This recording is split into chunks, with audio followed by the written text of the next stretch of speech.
லங்காபுத்ரா அபிவிருத்தி வங்கியினால் கடன் வழங்குவதற்காக ரவி கருணாநாயக்க பட்டியல் அனுப்பியுள்ளதாக மஹிந்த ராஜபக்ச தெரிவித்த கருத்து தனது நற்பெயருக்கு களங்கத்தை ஏற்படுத்தியுள்ளதாக நிதியமைச்சர் ரவி கருணாநாயக்க தெரிவித்துள்ளார். இதனால் 2 பில்லியன் நட்டஈடு கோரி மஹிந்த ராஜபக்சவுக்கு எதிராக அவதூறு வழக்கு ஒன்றை தாக்கல் செய்ய உள்ளதாகவும் அவர் குறிப்பிட்டார். கொழும்பில் இன்று நடைபெற்ற ஊடக சந்திப்பிலேயே அமைச்சர் இதனை தெரிவித்தார்.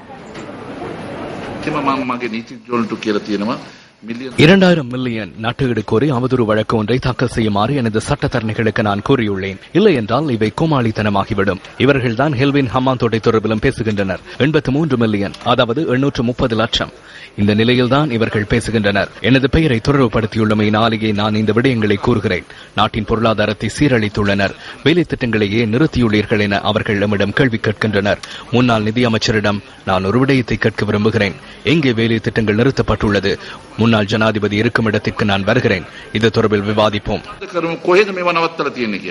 இதேவேளை சிறிய மற்றும் நடுத்தர வியாபாரிகளுக்கான கடன் வழங்கும் நோக்கில் அப்பால் சென்று கடந்த அரசாங்கம் செயற்பட்டுள்ளதாக ஊடக சந்திப்பில் கலந்து கொண்ட லங்காபுத்ரா அபிவிருத்தி வங்கியின் தலைவர் சுட்டிக்காட்டினார்.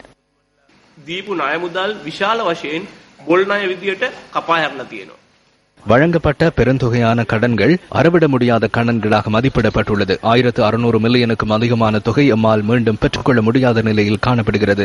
கடந்த காலங்களில் இடம்பெற்ற கொடுக்கல் வாங்கல்கள் தொடர்பில் நிதி விசாரணையை முன்னெடுத்தோம்.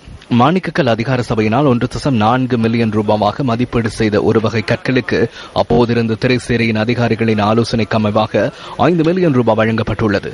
விகாரை ஒன்றின் உறுதியை வைத்துக் கொண்டு 30 மில்லியனுக்கும் அதிகமான தொகை வழங்கப்பட்டுள்ளது. தேரருக்கு தெரியாதவாறு இந்த நிதி பெற்றுக் கொள்ளப்பட்டுள்ளது.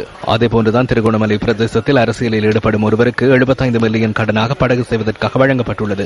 அதேபோன்று விதமான ஆய்வுகளும் மேற்கொள்ளப்படாது வர்த்தகர் ஒருவருக்கு 330 மில்லியன் ரூபாய் கடனாக வழங்கப்பட்டுள்ளது. இந்த கடன் தொகையை வழங்க வங்கி புறக்கணித்த போது ஜனாதிபதி அலுவலகத்திலிருந்து கடிதம் அனுப்பப்பட்டது. இருந்த பேபி ஒருவர் பெயர் எழுதிய துண்டுகளை குலுக்கி போட்டுதான் நமது வங்கிக்கு ஊழியர்கள் சேர்த்துக் கொள்ளப்பட்டனர். அவ்வாறான தரப்புகளுடன் இணைந்துதான் வங்கியை கொண்டு செல்ல வேண்டிய நிலை எமக்கு ஏற்பட்டுள்ளது.